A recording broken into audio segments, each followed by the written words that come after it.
Chapter 6. Into Action. Having made our personal inventory, what shall we do about it? We have been trying to get a new attitude, a new relationship with our Creator, and to discover the obstacles in our path. We have admitted certain defects. We have ascertained in a rough way what the trouble is. We have put our finger on the weak items in our personal inventory. Now these are about to be cast out. This requires action on our part, which when completed will mean that we have admitted to God, to ourselves, and to another human being the exact nature of our defects. This brings us to the fifth step in the program of recovery mentioned in the preceding chapter.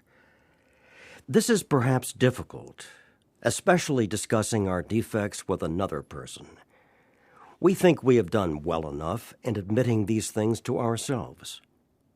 There is doubt about that. In actual practice, we usually find a solitary self-appraisal insufficient. Many of us thought it necessary to go much further. We will be more reconciled to discussing ourselves with another person when we see good reasons why we should do so. The best reason first. If we skip this vital step, we may not overcome drinking. Time after time, newcomers have tried to keep to themselves certain facts about their lives. Trying to avoid this humbling experience, they have turned to easier methods. Almost invariably, they got drunk. Having persevered with the rest of the program, they wondered why they fell.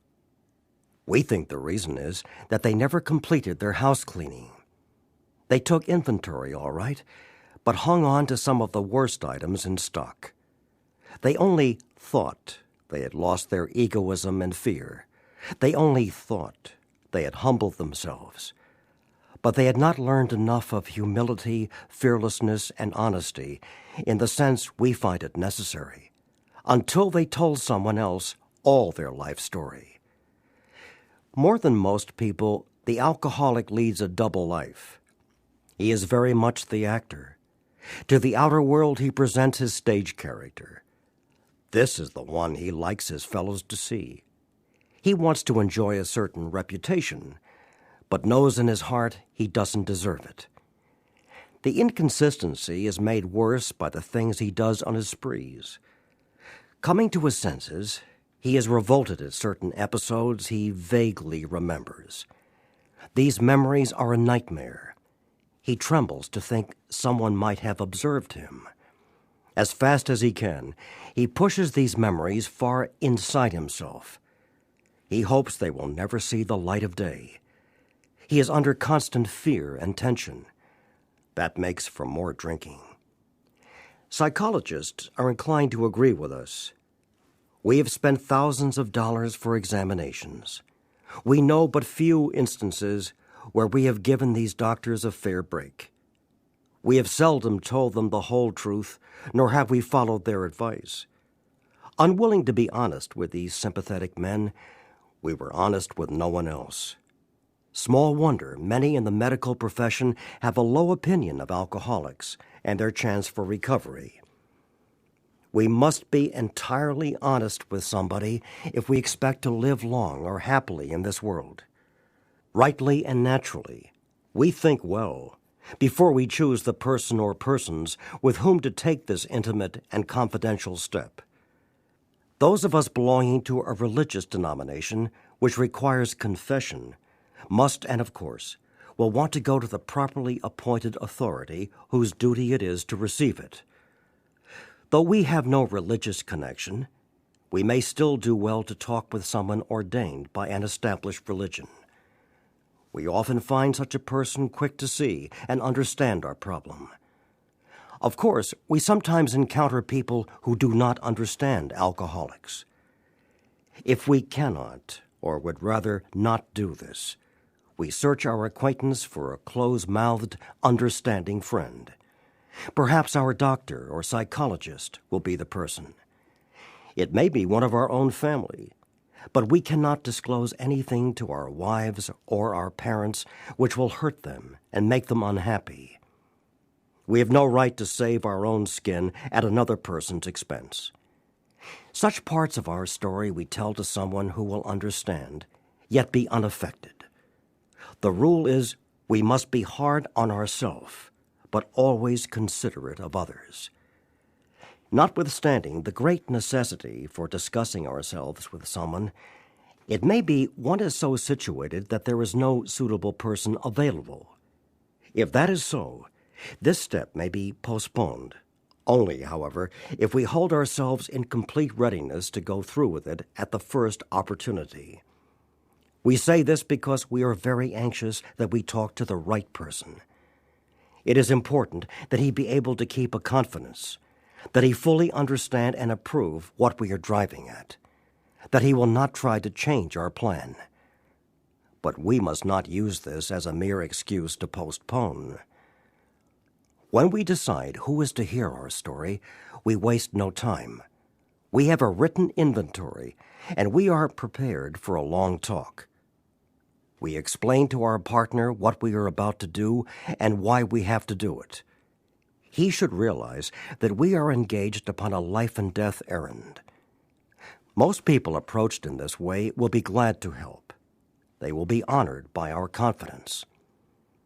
We pocket our pride and go to it, illuminating every twist of character, every dark cranny of the past. Once we have taken this step, withholding nothing, we are delighted. We can look the world in the eye. We can be alone at perfect peace and ease. Our fears fall from us. We begin to feel the nearness of our Creator. We may have had certain spiritual beliefs, but now we begin to have a spiritual experience. The feeling that the drink problem has disappeared will often come strongly. We feel we are on the broad highway, walking hand in hand with the Spirit of the universe. Returning home, we find a place where we can be quiet for an hour, carefully reviewing what we have done. We thank God from the bottom of our heart that we know Him better. Taking this book down from our shelf, we turn to the page which contains the 12 steps. Carefully reading the first 5 proposals, we ask if we have omitted anything, for we are building an arch through which we shall walk a free man at last. Is our work solid so far? Are the stones properly in place? Have we skimped on the cement put into the foundation? Have we tried to make mortar without sand? If we can answer to our satisfaction, we then look at step 6. We have emphasized willingness as being indispensable. Are we now ready to let God remove from us all the things which we have admitted are objectionable? Can He now take them all, every one? If we still cling to something we will not let go, we ask God to help us be willing. When ready, we say something like this: My Creator, I am now willing that you should have all of me, good and bad. I pray that you now remove from me every single defect of character which stands in the way of my usefulness to you and my fellows. Grant me strength as I go out from here to do your bidding. Amen. We have then completed step 7. Now we need more action, without which we find that faith without works is dead. Let's look at steps 8 and 9. We have a list of all persons we have harmed and to whom we are willing to make amends. We made it when we took inventory. We subjected ourselves to a drastic self-appraisal. Now we go out to our fellows and repair the damage done in the past. We attempt to sweep away the debris which has accumulated out of our effort to live on self-will and run the show ourselves. If we haven't the will to do this, we ask until it comes. Remember, it was agreed at the beginning we would go to any lengths for victory over alcohol. Probably there are still some misgivings. As we look over the list of business acquaintances and friends we have hurt, We may feel diffident about going to some of them on a spiritual basis. Let us be reassured. To some people, we need not, and probably should not, emphasize the spiritual feature on our first approach. We might prejudice them. At the moment, we are trying to put our lives in order. But this is not an end in itself. Our real purpose is to fit ourselves to be of maximum service to God and the people about us. It is seldom wise to approach an individual who still smarts from our injustice to him and announce that we have gone religious. In the prize ring, this would be called leading with a chin. Why lay ourselves open to being branded fanatics or religious bores? We may kill a future opportunity to carry a beneficial message. But our man is sure to be impressed with a sincere desire to set right the wrong. He is going to be more interested in a demonstration of goodwill than in our talk of spiritual discoveries. We don't use this as an excuse for shying away from the subject of God. When it will serve any good purpose, we are willing to announce our convictions with tact and common sense. The question of how to approach the man we hated will arise. It may be he has done us more harm than we have done him, and though we may have acquired a better attitude toward him, we are still not too keen about admitting our faults. Nevertheless, with a person we dislike, we take the bit in our teeth. It is harder to go to an enemy than to a friend, but we find it much more beneficial to us. We go to him in a helpful and forgiving spirit, confessing our former ill feeling and expressing our regret. Under no condition do we criticize such a person or argue. Simply, we tell him that we will never get over drinking until we have done our utmost to straighten out the past. We are there to sweep off our side of the street, realizing that nothing worthwhile can be accomplished until we do so, never trying to tell him what he should do. His faults are not discussed. We stick to our own. If our manner is calm, frank, and open, we will be gratified with the result. In 9 cases out of 10, the unexpected happens. Sometimes the man we are calling upon admits his own fault, so feuds of years' standing melt away in an hour. Rarely do we fail to make satisfactory progress. Our former enemies sometimes praise what we are doing and wish us well. Occasionally, they will offer assistance. It should not matter, however, if someone does throw us out of his office. We have made our demonstration, done our part. It's water over the dam. Most alcoholics owe money. We do not dodge our creditors. Telling them what we are trying to do, we make no bones about our drinking. They usually know it anyway, whether we think so or not. Nor are we afraid of disclosing our alcoholism on the theory it may cause financial harm. Approached in this way, the most ruthless creditor will sometimes surprise us. Arranging the best deal we can, we let these people know we are sorry. Our drinking has made us slow to pay. We must lose our fear of creditors no matter how far we have to go, for we are liable to drink if we are afraid to face them.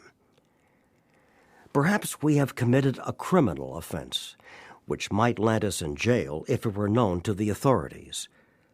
We may be short in our accounts and unable to make good. We have already admitted this in confidence to another person, but we are sure we would be imprisoned or lose our job if it were known. Maybe it's only a petty offense, such as padding the expense account. Most of us have done that sort of thing. Maybe we are divorced and have remarried, but haven't kept up the alimony to number 1. She is indignant about it and has a warrant out for our arrest. That's a common form of trouble, too. Although these reparations take innumerable forms, there are some general principles which we find guiding. reminding ourselves that we have decided to go to any lengths to find a spiritual experience. We ask that we be given strength and direction to do the right thing, no matter what the personal consequences may be. We may lose our position or reputation or face jail, but we are willing. We have to be. We must not shrink at anything. Usually, however, other people are involved. Therefore, we are not to be the hasty and foolish martyr who would needlessly sacrifice others to save himself from the alcoholic pit.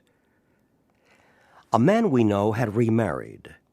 Because of resentment and drinking, he had not paid alimony to his first wife. She was furious. She went to court and got an order for his arrest. He had commenced our way of life, had secured a position, and was getting his head above water. It would have been impressive heroics if he had walked up to the judge and said, "Here I am." We thought he ought to be willing to do that if necessary, but if he were in jail, he could provide nothing for either family. We suggested he write his first wife, admitting his faults and asking forgiveness. He did, and also sent a small amount of money. He told her what he would try to do in the future. He said he was perfectly willing to go to jail if she insisted. Of course she did not, and the whole situation has long since been adjusted. Before taking drastic action which might implicate other people, we secure their consent. If we have obtained permission, have consulted with others, asked God to help, and the drastic step is indicated, we must not shrink. This brings to mind a story about one of our friends. While drinking, he accepted a sum of money from a bitterly hated business rival, giving him no receipt for it. He subsequently denied having received the money and used the incident as a basis for discrediting the man. He thus used his own wrongdoing as a means of destroying the reputation of another. In fact, his rival was ruined. He felt that he had done a wrong he could not possibly make right. If he opened that old affair, he was afraid it would destroy the reputation of his partner, disgrace his family, and take away his means of livelihood. What right had he to involve those dependent upon him? How could he possibly make a public statement exonerating his rival? After consulting with his wife and partner, he came to the conclusion that it was better to take those risks than to stand before his Creator guilty of such ruinous slander. He saw that he had to place the outcome in God's hands, or he would soon start drinking again, and all would be lost anyhow. He attended church for the first time in many years.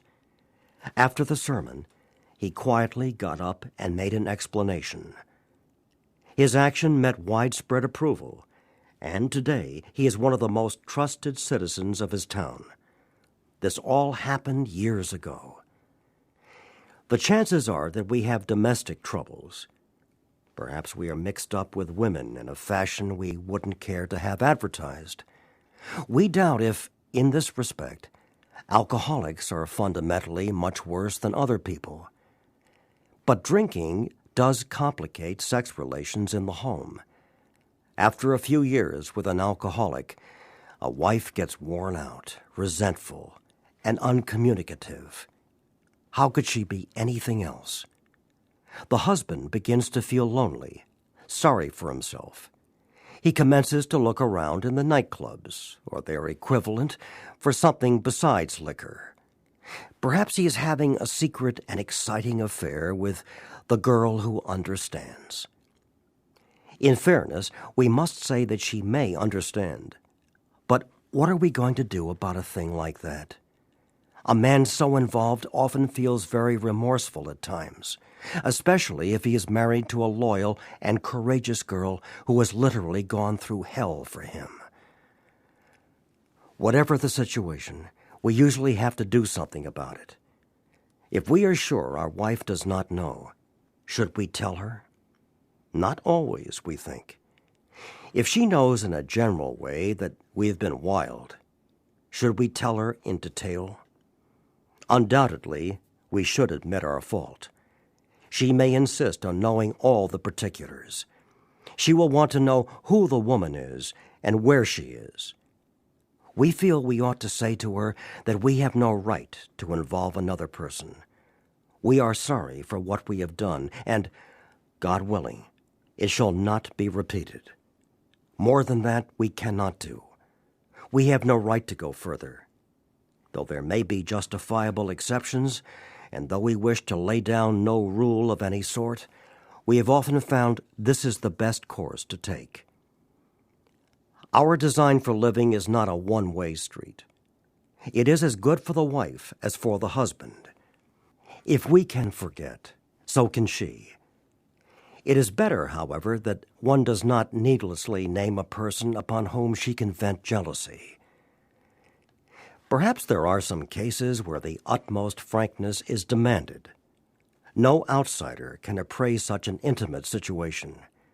It may be that both will decide that the way of good sense and loving kindness is to let bygones be bygones. Each might pray about it, having the other one's happiness uppermost in mind.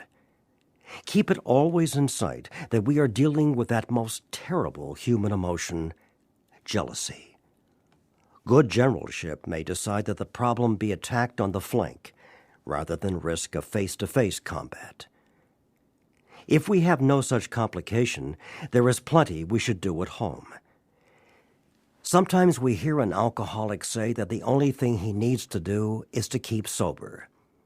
Certainly, he must keep sober, for there will be no home if he doesn't. But he is yet a long way from making good to the wife or parents, whom for years he has so shockingly treated. Passing all understanding is the patience mothers and wives have had with alcoholics. Had this not been so, many of us would have no homes today, would perhaps be dead. The alcoholic is like a tornado roaring his way through the lives of others. Hearts are broken. Sweet relationships are dead. Affections have been uprooted. Selfish and inconsiderate habits have kept the home in turmoil. We feel a man is unthinking when he says that sobriety is enough. He is like the farmer who came up out of his cyclone cellar to find his home ruined. To his wife, he remarked, "Don't see anything the matter here, Ma. Ain't it grand the wind stopped blowin'?" Yes, there is a long period of reconstruction ahead. We must take the lead. A remorseful mumbling that we are sorry won't fill the bill at all. We ought to sit down with the family and frankly analyze the past as we now see it, being very careful not to criticize them. Their defects may be glaring, but the chances are that our own actions are partly responsible. So we clean house with the family, asking each morning in meditation that our Creator show us the way of patience, tolerance, kindliness, and love. The spiritual life is not a theory. We have to live it. Unless one's family expresses a desire to live upon spiritual principles, we think we ought not to urge them. We should not talk incessantly to them about spiritual matters. They will change in time. Our behavior will convince them more than our words. We must remember that 10 or 20 years of drunkenness would make a skeptic out of anyone. There may be some wrongs we can never fully right. We don't worry about them if we can honestly say to ourselves that we would right them if we could. Some people cannot be seen. We send them an honest letter, and there may be a valid reason for postponement in some cases. But we don't delay if it can be avoided.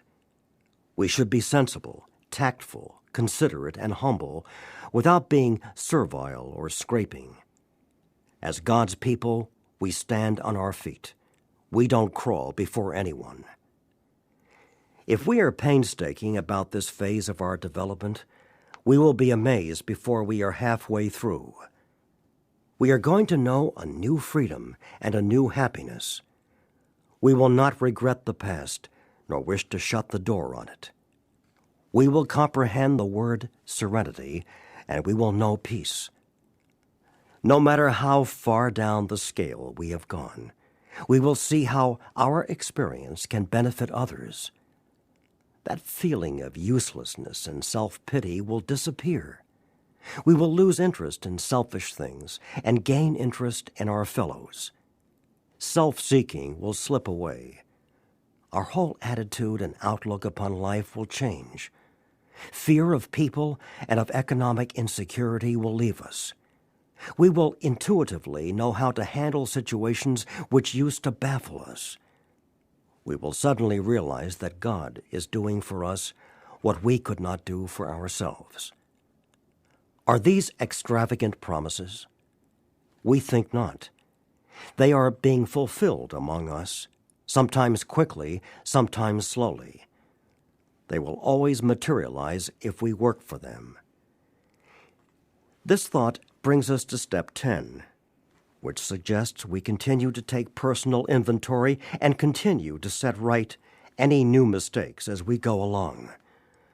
We vigorously commenced this way of living as we cleaned up the past. We have entered the world of the Spirit.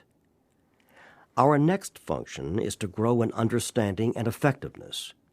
This is not an overnight matter. It should continue for our lifetime. Continue to watch for selfishness, dishonesty, resentment, and fear. When these crop up, we ask God at once to remove them. We discuss them with someone immediately and make amends quickly if we have harmed anyone. Then we resolutely turn our thoughts to someone we can help. Love and tolerance of others is our code. And we have ceased fighting anything or anyone, even alcohol. For by this time sanity will have returned. We will seldom be interested in liquor.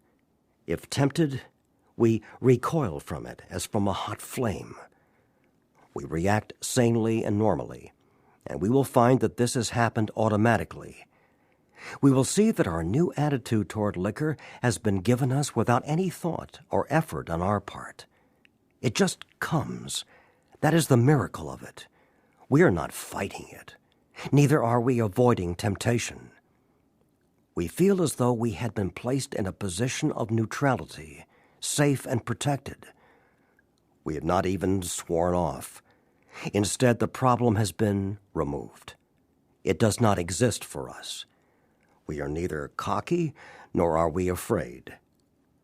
That is our experience. That is how we react, so long as we keep in fit spiritual condition. It is easy to let up on the spiritual program of action and rest on our laurels. We are headed for trouble if we do, for alcohol is a subtle foe. We are not cured of alcoholism. What we really have is a daily reprieve contingent on the maintenance of our spiritual condition. Every day is a day when we must carry the vision of God's will into all of our activities. How can I best serve Thee? Thy will, not mine, be done. These are thoughts which must go with us constantly. We can exercise our willpower along this line all we wish. It is the proper use of the will. Much has already been said about receiving strength, inspiration, and direction from Him who has all knowledge and power. If we have carefully followed directions, we have begun to sense the flow of His Spirit into us. To some extent, we have become God-conscious. We have begun to develop this vital sixth sense. But we must go further, and that means more action. Step 11 suggests prayer and meditation. We shouldn't be shy on this matter of prayer. Better men than we are using it constantly. It works if we have the proper attitude and work at it. It would be easy to be vague about this matter, yet we believe we can make some definite and valuable suggestions.